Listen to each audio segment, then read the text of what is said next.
Elite Special Forces are some of the best trained and most formidable units a country can boast. Whether emerging from the water to silently take out guards, or storming a plane to rescue the hostages and eliminate the hostage takers, Special Forces take on some of the hardest missions and live some of the most secret lives in the military world. These troops are the ones that states look to in order to get the job done. Let's get started. Black Storks, Pakistan. The Special Service Group, SSG, is better known in the country as the Black Storks because of the commando's unique headgear. Their training reportedly includes a 36-mile march in 12 hours and a 5-mile run in 50 minutes in full gear. Only about 5% of recruits make it through to the Pakistan SSG due to the tough nature of this 9-month training course, which also includes extensive hand-to-hand combat and an airborne school. The Black Storks are trained for a variety of environments, including mountain, desert, jungle, and underwater.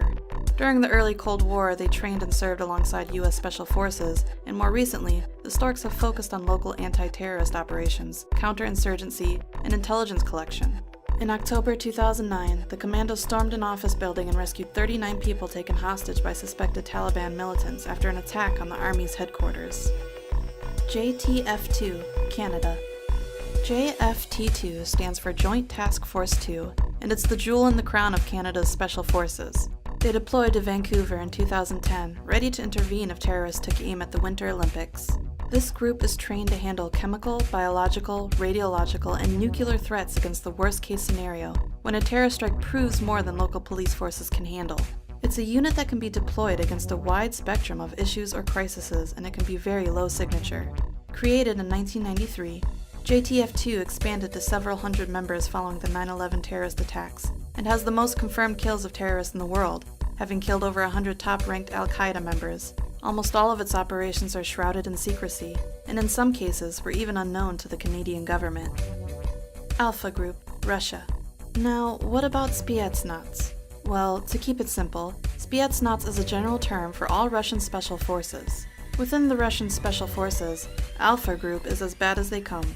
The KGB created this elite group in 1974, and it is believed that it operates under the directive of the top leadership in Russia, which is why most of its operations are classified. This force came to fame during the invasion of Afghanistan, during which members of Alpha stormed the presidential palace in Kabul, killing everybody in the building in the blink of an eye. In 1985, a group from this unit was dispatched to Beirut to try and rescue 4 Soviet diplomats. When the diplomats were killed, Alpha Group allegedly hunted down relatives of the hostage takers and returned them to their families in much smaller pieces, to send a message to would-be terrorists. It apparently worked for over 20 years. Sayeret Matkal, Israel. This Israeli Special Forces is focused in intelligence gathering, and it often operates deep behind enemy lines.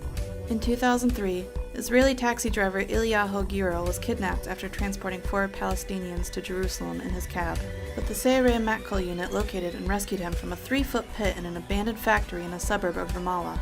The most famous of their large-scale operations is Operation Thunderbolt, which came to be after several terrorists had taken hostages on board of an airline which was flown to Uganda. Many hostages were released, but over 100 hostages were kept in the airport terminal building. An assault force of Sayeret Matkal assaulted the position, killing the terrorists and freeing all of the hostages. GIGN, France. France's elite counterterrorism teams are some of the finest in the world and have proven their abilities and bravery over decades of dangerous operations. But unlike many anti-terrorist units, GIGN is also used in arrest of dangerous criminals, countering barricade suspects, quelling prison riots, VIP protection, and other high-risk police operations within France or former colonies. Since its founding, the GIGN has seen consistent action. Its members are considered absolute masters of hostage rescue and intervention, especially in high-density environments like buses, ships, trains, and airlines. Their faces are not allowed to be photographed fully exposed, therefore they're often seen wearing tactical ski masks when operating in public. GIGN is known for innovation in technology applications and tactical methods. Their most famous operation is their assault on Flight 8969, which was an Air France flight that was hijacked on December 24, 1994, by the armed Islamic group in Algeria, where the terrorists murdered 3 passengers with the intention to blow up the plane over the Eiffel Tower in Paris. When the aircraft reached Marseille, the GIGN stormed the plane and killed all 4 hijackers. The bravery of its members comes from their extreme training course. In fact, the training is so extreme that the GIGN has lost more men during training than during their 1,000-plus operations. GSG-9, Germany. The GSG-9 was formed after the failure of the German police to rescue 11 athletes kidnapped by a group of terrorists during the Munich Olympics, where all the athletes, 5 of the terrorists, and 1 police officer were killed during the rescue attempt. In their first major mission, they took a group of 4 terrorists who had hijacked a Lufthansa flight in Somalia. 3 of the terrorists were killed, and the 4th captured during the rescue, but none of the 86 hostages were killed. Between 1972 and 2003, the GSG-9 had successfully completed over 1,500 missions, and yet only discharged a weapon 5 times, 2 of which were to shoot the attacking dogs of people they were trying to arrest. An estimated 300 to 400 people now work within the GSG-9, but the exact figure is not known. Its work today concentrates on counterterrorism, hostage situations, and disarming bombs. J.W. Grom, Poland. The Grom is the leader in Poland's anti-terrorism efforts. It was named after the Silent Unseen, which was Poland's elite World War II Special Operations Unit. The Grom began its operations in 1990, and it mostly deployed in unconventional warfare roles as they have special training in operational maneuvering response. Since the terrorist attacks of 2001, the Grom has been deployed alongside U.S. Special Operation Forces in Iraq, Afghanistan, and elsewhere. During this time, they have developed a close working relationship with the U.S. Navy SEALs and have a well-earned reputation of being one of the fiercest and most competent special forces on the planet. Their training includes a variety of disciplines. All of the soldiers undergo the same specialized training in anti-terrorism and special operations, as well as frogman, sniping, and parachuting. In 4-man teams, each soldier must be prepared to assume the respective responsibilities of his colleagues should it become necessary. Approximately 75% of ground personnel are trained as medics or paramedics and can speak multiple languages. In addition, each group is supported by several professional physicians. Navy SEAL Team 6, USA. You knew these guys were going to have to show up sometime, didn't you? The SEALs are an American Special Forces group created in 1962 which have achieved near mythical status. This is, in part, thanks to Operation Neptune Spear, the mission in which SEALs killed Osama bin Laden, the leader of Al-Qaeda, in 2011. One interesting fact about this mission is that the aircrafts used in the raid were from Area 51. In fact, specially modified helicopters carried Red Squadron of SEAL Team 6 to Pakistan for the raid on Osama bin Laden's compound. The Black Hawks were fitted with top-secret radar spoofing technology, allowing U.S. forces to slip across the border unnoticed. These stealth aircrafts were developed and tested at the infamous Area 51, near Groom Lake, Nevada. SEALs will usually penetrate behind enemy lines and finish their mission before the enemy realizes that they're there. One quality that makes them so effective on land, air, or even at sea. In fact, the word SEAL stands for sea, air, and land, meaning that these soldiers can fight any form of threat, anywhere. The physical and mental strength required to make it in this force is ridiculously high. Training takes over a year, and most applicants can't even get past the physical qualification test, which involves a lot of swimming, push-ups, sit-ups, and running, all accomplished in a very strict time limit.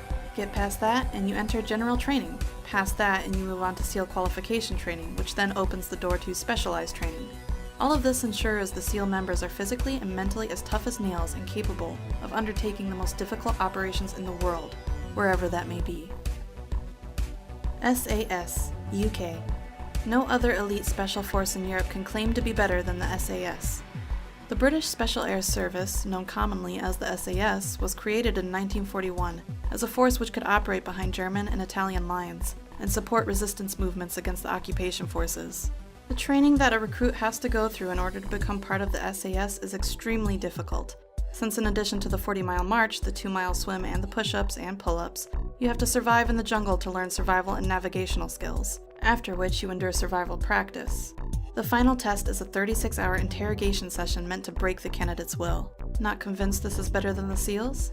It may help you to know that the SAS is also trained by MI5 and MI6 security and intelligence services to undertake counter-espionage operations.